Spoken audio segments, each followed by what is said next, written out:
Salut les coachs! Après la rude journée de Coupe de France contre Sannois-Saint-Gratien, nous voici revenus au plus terre à terre des combats, c'est-à-dire d'abord la Coupe de Bretagne et puis le championnat de Régional 1. Donc allons-y. Dès le lendemain de la victoire en Coupe de France, j'ai demandé à mon président qui vient de me réduire le nombre de préparateurs et de recruteurs, eh bien je lui ai demandé de m'augmenter le montant des aides pour l'encadrement des jeunes. Après tout, c'est ce qu'il nous faut. Il faut qu'on ait des jeunes dont le CA soit le plus élevé possible. Et c'est pendant la période de gestation, là, entre décembre et mars, que ça se joue. Donc, un meilleur encadrement, ça coûtera des sous, mais on vient d'en rentrer un petit peu. Donc, on pourrait faire un geste, si vous m'entendez, monsieur le président.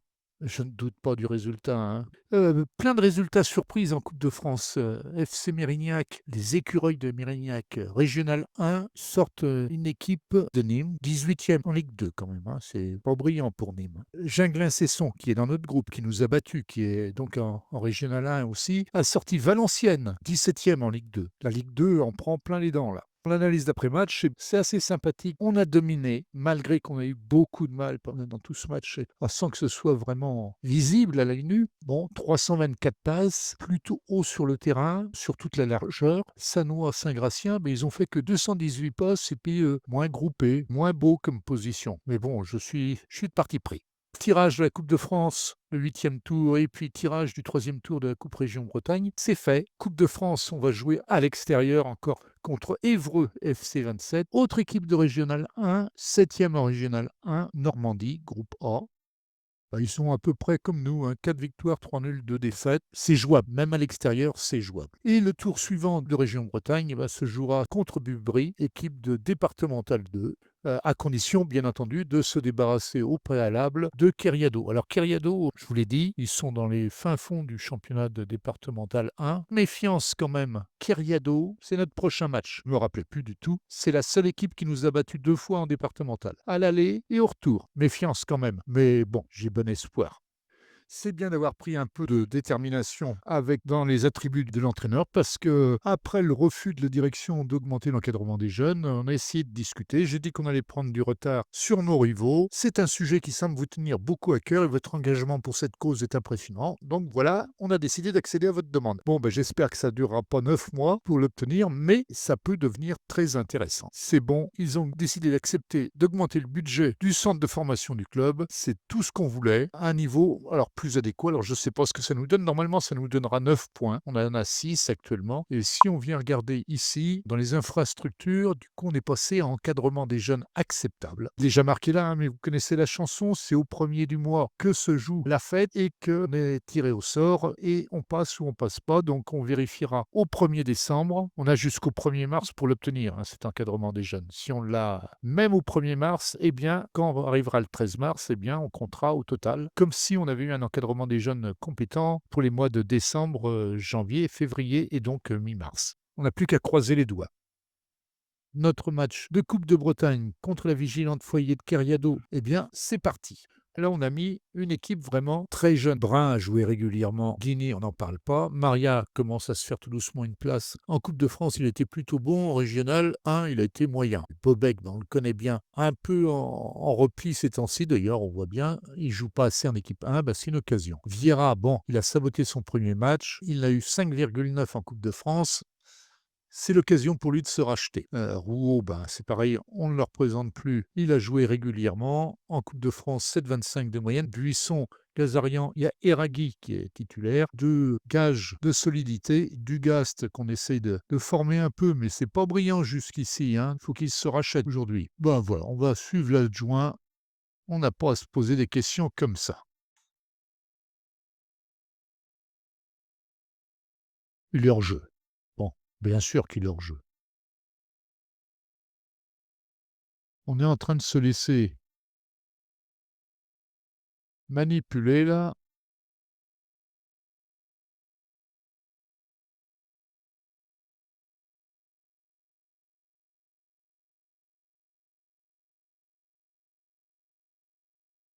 Encore hors-jeu. Bon, 2 buts hors-jeu en 10 minutes.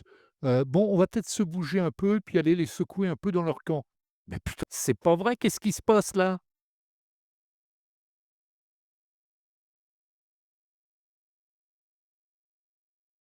Pourquoi tout le monde joue replié?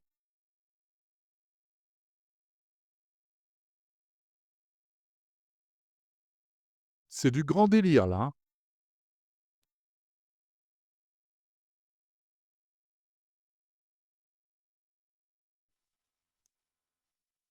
C'est pas vrai. Oh là là là là, heureusement que Romain est là. Ouh, c'est quoi ce travail-là? Et on n'a même pas la possession de balle, c'est quoi? On va passer en passe courte, hein.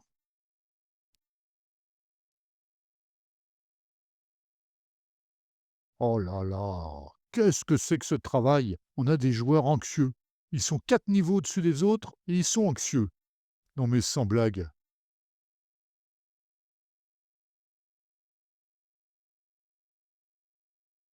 Allez Brun, montre-nous.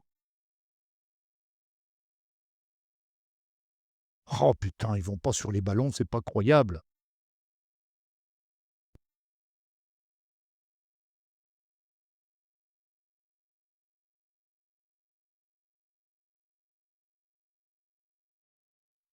Là, voilà quand même. Vieira, Brun. Bon, bah, il a fallu 25 minutes quand même pour mettre les compteurs à zéro, hein. Je commençais à m'inquiéter. Peut-être se libérer un peu maintenant et jouer enfin au football. Bon, bah là, normalement. Mais vas-y, Bobek, qu'est-ce que tu me fais? Bon, tout seul quand même. Brun, Bobek, c'est bien. Bon, juste un petit 2-0 à la mi-temps. Après un début vraiment très laborieux, c'est pas vraiment ce que j'espérais de cette équipe. Heureusement, la suite va être plus facile. Ils sont anxieux, putain, les cons. C'est pas croyable de voir ça. Bon, les booster un peu. Beaucoup de bonnes situations, etc., etc. Maintenant, on en finit. Le moral est revenu dans le vert, alors montrez-leur. Bon, il faut regarder ici un petit peu. Eragui, bah oui, il est fatigué. Il joue beaucoup de matchs ces temps-ci. Je voudrais pas qu'il se blesse. Qui est-ce qu'on pourrait mettre? Eh ben, on pourrait faire tourner, mettre Rivet à la place. Ce serait bien aussi. Je le sors maintenant pour ne pas avoir à perdre un arrêt de jeu en cours de match. Donc là, on va se contenter de jouer en positif. Là, on ne change rien. Peut-être essayer d'élever la vitesse et de jouer sur des passes plus courtes pour avoir plus de possession. Là, et on va se reculer un tout petit peu ici pour pouvoir jouer dans la profondeur sur Guinée. Allez,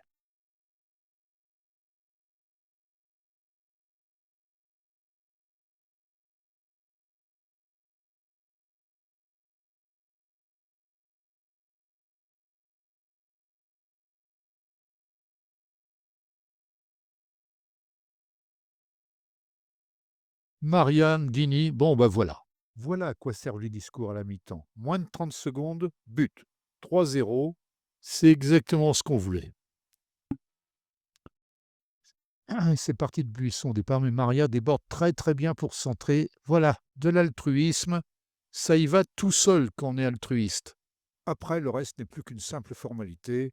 Le quatrième but suit très rapidement. On va sauter directement à la fin du match, ça ne présente plus un énorme intérêt. Bon, quelques bons points distribués histoire de remonter le moral de tout le monde, et tout va bien. Après cet intermède de Coupe de Bretagne, retour aux affaires avec la réception à domicile du FC AV Redon à égalité de points avec nous au classement. Pas un match facile. D'autant plus que des 4 équipes ex aequo avec 19 points, on ne devrait pas être troisième au goal average, mais plutôt cinquième. Les mystères du classement vus par Football Manager. Et tout ça avant de rencontrer chez eux, dans une semaine, le Stade Briochin réserve, bon dernier du classement. Bon, allons-y. Voyons ce que l'on peut faire face à Redon, qui, je l'avais oublié, nous avait battus il y a 2 ans en Coupe de Bretagne chez nous, 1-0. Nous étions alors en R3 et eux déjà en R1. Alors, je passe en équilibré, je pense que c'est raisonnable. Oh là là, ils sont fous furieux les mecs. On vient ici. On va rester comme ça. Pourquoi pas s'aligner à 11 devant les buts? Non mais c'est pas, ils sont pas bien ces mecs. Bon, lui donc, alors prenez votre revanche. Ça me semble bien. Et on a un meilleur gardien qu'à l'époque. Et on est beaucoup mieux qu'à l'époque. Alors allons-y. Concernés. Alors je pense qu'ils sont tous régionaux ou nationaux même. National, le gardien, bon, voilà, ils sont tous au niveau national ou régional. National, ouais, ça va être dur. Ça va être dur. Allez, il faut les presser tout le temps pour les empêcher de jouer.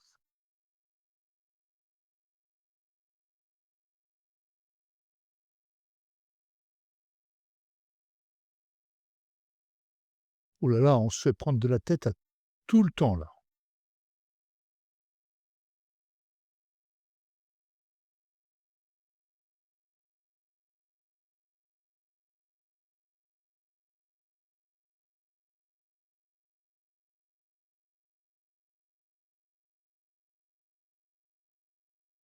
Bien de Cher. Qu'est-ce qu'il est venu défendre là? Mais c'est bien. On va juste aller vérifier ici. On va essayer de presser le relax pour les empêcher de centrer parce que pour le moment, ils nous gênent.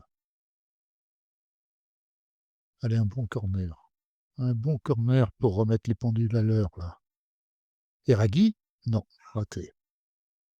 Et on a la possession de balle. Il faut aller les gêner là. Ils pressent pas assez haut là.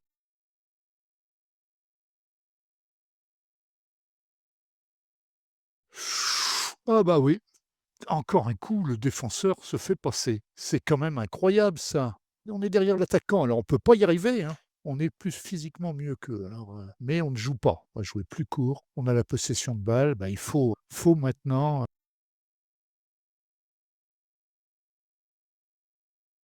arriver, c'est lui qui a la faute là sur le jeu de tête.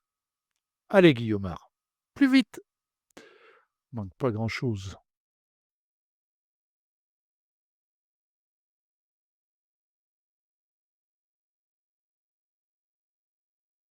On va encore se faire prendre de la tête. Mais c'est pas vrai, ça fait 3 fois! C'est n'importe quoi ça! C'est pas sa sortie qui est mauvaise, c'est le jeu de tête des défenseurs.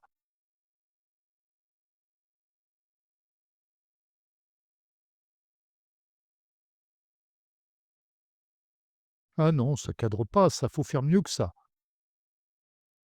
Bon, discours de la mi-temps. C'est le bon moment pour trouver les mots qui motivent, si j'y arrive. Mission remplie, a priori.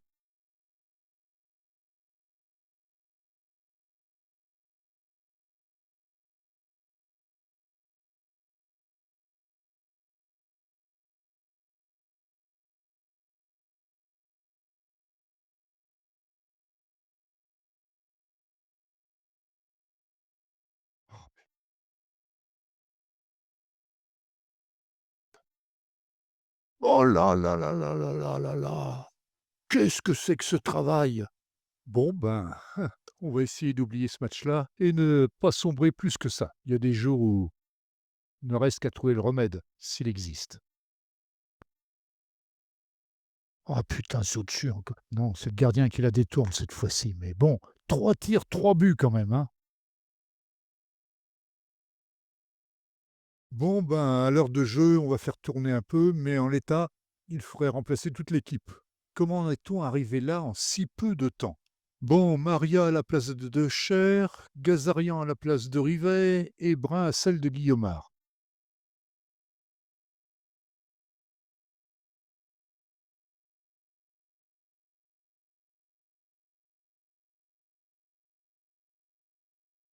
On peut tout essayer, quand ça veut pas, ça veut pas.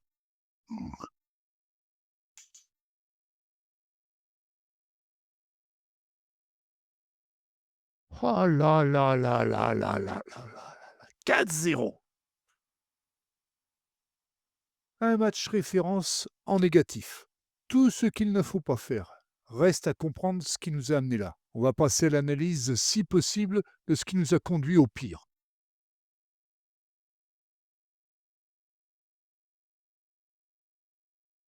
Bien, tout allait parfaitement jusqu'ici. Résultat au-delà de nos espérances et au-delà de nos objectifs. Résultat très correct en Coupe de France avec pour la première fois de notre histoire une qualification acquise de haute lutte au 7e tour contre une équipe de National 3 et un 8e tour abordable. Et patatras, tout se délite en quelques jours. Les joueurs sont anxieux en Coupe de Bretagne contre une équipe de départementale 1, 3 niveaux en dessous de nous quand même. Peut-être que je leur ai mis la pression en disant que j'attendais une victoire, mais tout de même, 3 niveaux. On fait un non-match à domicile contre Redon avec des notes de joueurs catastrophiques, inadmissibles. La dynamique de groupe est bonne. Cohésion d'équipe très bonne, atmosphère au club très bonne, soutien de l'entraîneur excellent. Donc on sent bien que quelque chose ne va pas. Mais quoi? On est sur le point d'engager 2 jeunes joueurs. On a fait des propositions de contrat. Est-ce qu'il y a un lien? J'ai du mal à le croire. En gros, on est en phase d'alerte entraîneur. Surveillance accrue. Il faut redresser la barre très rapidement. Et demain, on joue contre le Stade Briochin, dernier du groupe, avec 9 défaites et un nul. 0 victoire. Si ce match-là, on ne le gagne pas, on n'a plus qu'à aller se rhabiller. En route pour le résumé du match. Donc, bon, on avait démarré raisonnablement, mais quand même, on sent les joueurs pas comme d'habitude. Pas tout à fait aussi. Enfin, ils jouent pas libérés, quoi. Les tirs sont pas forcément cadrés.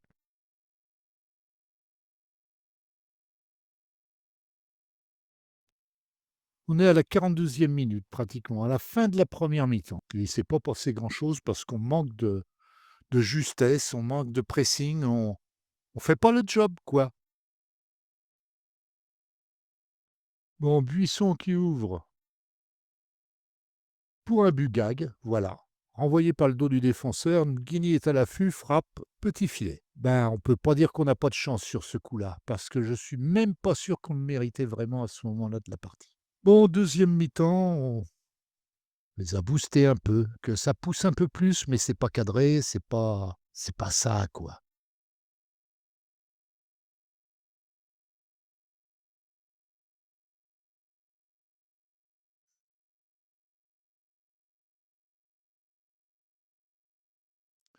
Guigny pour Verono, Verono, Derjo, tout ça, ça joue dans la surface, mais bon, il n'y a pas de pressing. On n'y va pas franchement, on n'est pas.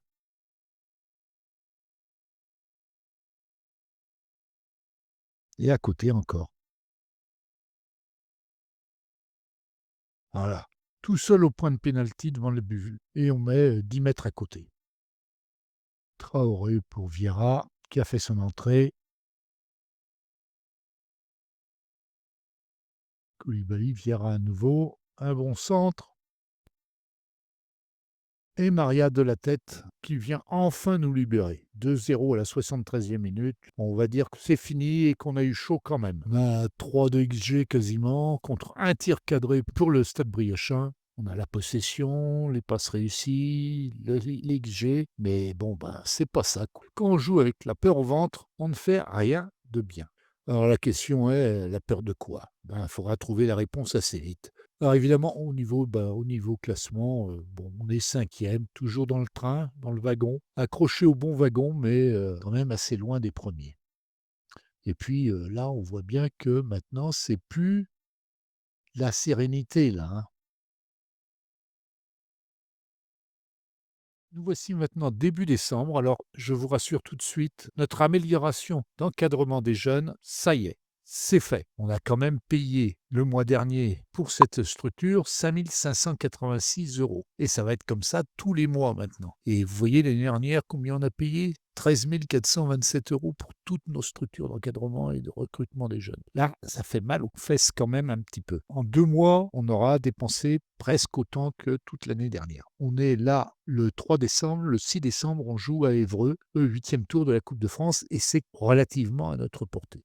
Même si, vous voyez, là, la cohésion d'équipe est toujours très bonne, l'atmosphère au club a chuté. C'est plus que c'était auparavant. On a recruté 2 jeunes joueurs.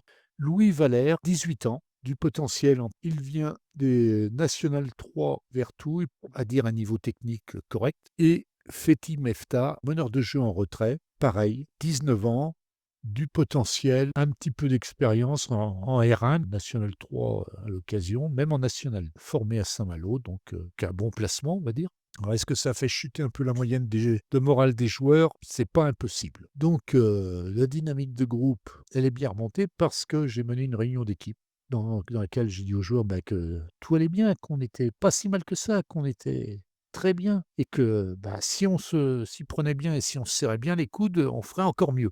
Ça les a reboostés un petit peu, mais c'était un peu trop tard pour cette semaine parce que cette semaine, question entraînement, c'est pas brillant. 6,24 de moyenne, 4,80 pour De Scherdt, 5,20 pour Koulibaly et les autres, c'est à l'avenant. Regardez-moi ça. Tout en rouge. Et on ne sait pas trop pourquoi. Vraiment aucune raison. C'est venu comme ça d'un coup. Donc, réunion d'équipe, remonter le moral. A priori, ça a pris. Il ne reste plus qu'à aller voir ce que ça donne en Coupe de France contre Évreux.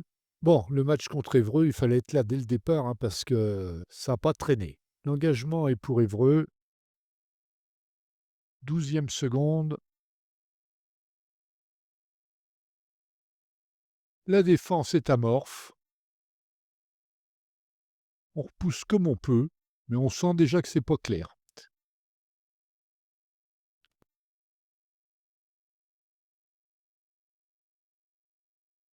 Et voilà. Le gardien ne se détend pas, la défense n'est pas au contact, on ne saute pas, on laisse jouer. 34e seconde, 1-0 pour Évreux. C'est mal barré. On retrouve nos vieux démons comme contre Redon. Bon, du coup,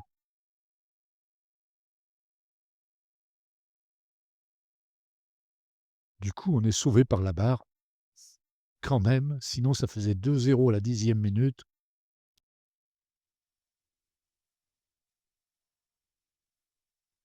Et pour autant, à partir de là, on ne peut pas dire qu'on a mal joué. Bon, on a manqué d'efficacité. Hors-jeu. Eh oui, hors-jeu Ngueni. Dommage, dommage, c'était bon. C'était dans l'idée. Le Beslour qui faisait sa rentrée. Guigny. Ro. Ro était de retour aussi aux affaires. Pour Guigny. Poteau. On n'est pas verni. Hein. De chair. Dans le trou pour Guigny qui centre. Pour Guillaumard. Erreur de sortie du gardien, à mon avis, mais un but partout, juste avant la mi-temps, c'est le bon moment pour revenir au score. Donc, un petit coup de remontée de morale à la mi-temps, et au retour, les choses vont un peu mieux. On presse toujours, on y va, et en plus, on bénéficie d'un pénalty généreux. Guillaumard dans ses œuvres. Bon, le gardien ne se détend pas vraiment, il part du bon côté, mais il ne se détend pas. 2-1. Et là, on se dit que c'est peut-être bien payé, mais on est devant. Donc, on commence pas à reculer, on continue à presser, mais bon, comme on n'est pas tout à fait serein tous ces temps-ci, sur la barre. Deuxième fois. On aurait pu tuer le match si ces deux tirs-là avaient été cadrés. Hein.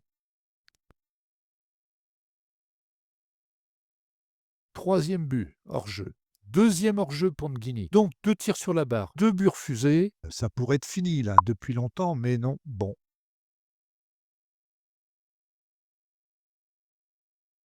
Ah, voilà. Grosse bêtise. Grosse bêtise. Et le ballon est détourné par le défenseur dans ses propres buts. Accordé à Bouzia, mais c'est un but contre son camp. Alors qu'on menait 2-1 à un quart d'heure de la fin du match. 2 tirs sur le poteau, 2 buts refusés. On n'est pas gâté, gâté. Donc, après les changements, on arrive au pénalty. Et là aussi, on n'a pas de chance. D'entrée de jeu, Romain arrête le pénalty, mollement et mal tiré. On mène à 1-0 pénalty, on se dit qu'on va refaire le coup de la Nationale 3. Bouzia égalise. Bon, on va pas regarder les pénaltys jusqu'au bout. Je vous la fais brève. On a merdé grave. Donc on menait 1-0, 2-1. Vérono rate son tir. Puis Mefta rate son tir. Puis Bobek rate son tir. Donc voilà. On ne peut pas espérer gagner une séance de tir au but en ratant 3 pénaltys. Bon, voilà. Donc il nous reste à nous refaire une cerise sur le dos de Bubry, Coupe de Bretagne. Alors Bubry, c'est de la départementale 2. Allez, je vous le fais bref, ça n'a pas traîné. On a fait jouer une équipe de remplaçants, on leur a mis 7-0. Donc voilà, on fait une équipe de remplaçants. Brun, Vieira, Mefta, Gazarian, Dugast. On a fait rentrer Valère aussi, Mainou. Tous avec des bonnes notes. Bon, tu m'étonnes, à 7-0, bon, il y avait une grosse classe d'écart. 12 tirs cadrés, 7 buts contre un tir cadré. Donc c'est très bien, on en est presque à la mi-décembre. Le prochain match, ça va être chaud, c'est Ménimur. Alors est-ce qu'on a repris suffisamment de poils de la bête? Pas sûr. La cohésion d'équipe est excellente, l'atmosphère est remontée à très bonne, le soutien de l'entraîneur est excellent, mais bon, on est passé pas loin du clash. Mais l'information la plus importante de ce début décembre, c'est l'annonce de la nouvelle mouture de Newgen pour mars 2027. Excellente promotion, ce groupe de joueurs est excellent, nous propose 2 attaquants, 3 milieux offensifs, 3 milieux défensifs, voilà, un milieu à gauche. Ah, pas de milieu offensif à droite, bon, on en a une pléthore, alors ça tombe bien. Un défenseur à gauche, un défenseur à droite, un défenseur central, un gardien de but. Alors, bon, vous savez ce qu'il y a à s'en tenir. Si vous ne vous rappelez pas, je vous propose de regarder cette vidéo en haut à droite de l'écran qui vous reparlera de comment on doit tenir compte de ce qu'on peut espérer des, des promotions de jeunes, ou en tout cas de l'évaluation de décembre des promotions de jeunes. Ça vous rafraîchira un peu et puis ça vous refroidira aussi un petit peu. Bon, en tout cas, il nous propose là un gardien très prometteur, 2 défenseurs latéraux, un à droite, un à gauche, très prometteur, un défenseur central plutôt prometteur, c'est déjà un peu moins bien, mais c'est quand même pas mal, 3 milieux défensifs qui ont un potentiel pour aller loin. Ah oui, 3, ça fait beaucoup. Un milieu axial très prometteur, des milieux latéraux très prometteurs, des milieux offensifs que nous devrions suivre de près, qui évoluent. Donc, bon, ça diminue un petit peu quand même. Un avant-centre, jeune attaquant prometteur, 2 ailiers, bons joueurs sur les ailes. Des arrières latéraux offensifs, bon, pas top, pas top. Eh bien, dans 3 mois, on fera le point sur tout ça. On se retrouve pour l'épisode 38 qui nous finira l'année 2026 et nous préparera à affronter 2027 dans les meilleures conditions, j'espère. Bon, on ne montera pas en national cette année, ça c'est certain. Il nous faut nous aguerrir et préparer la prochaine saison de Régional 1 dans les meilleurs des cas. Je vous souhaite à tous de bons jeux, de bonnes parties, comme d'habitude, hein, vous connaissez la chanson. Salut les coachs, à plus! Si vous avez aimé cette vidéo, un petit pouce en l'air, ça me fera plaisir. N'oubliez pas de vous abonner, vous serez ainsi informé de la sortie des prochains épisodes. Et si vous avez des questions ou voulez faire des remarques, laissez des commentaires. Je les lirai et j'y répondrai avec toute l'attention nécessaire. Si vous avez envie de venir partager avec nous, sachez que le groupe FM Plaisir est un groupe Facebook français tout récent. On n'est pas encore très nombreux, mais on est tous des passionnés qui seront ravis de vous compter dans leur rang, quel que soit votre niveau de jeu. Un lien vers le groupe se trouve dans les notes de cette vidéo-ci. Je vous laisse et je vous dis à très bientôt.